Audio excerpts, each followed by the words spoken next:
நல்லதே நடக்கும்.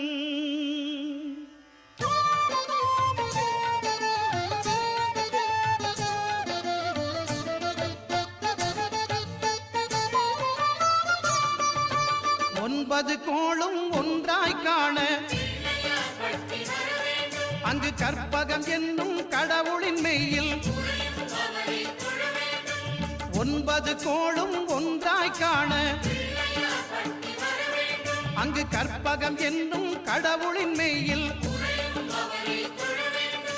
சூரியன் முதலாய் 9 கிரகமும் பலவித குணங்களை கொண்டிருக்கும். எங்கள் கற்பக தருவில் அவை வரும்போது ஒன்றாய் சேர்ந்து பலனளிக்கும்.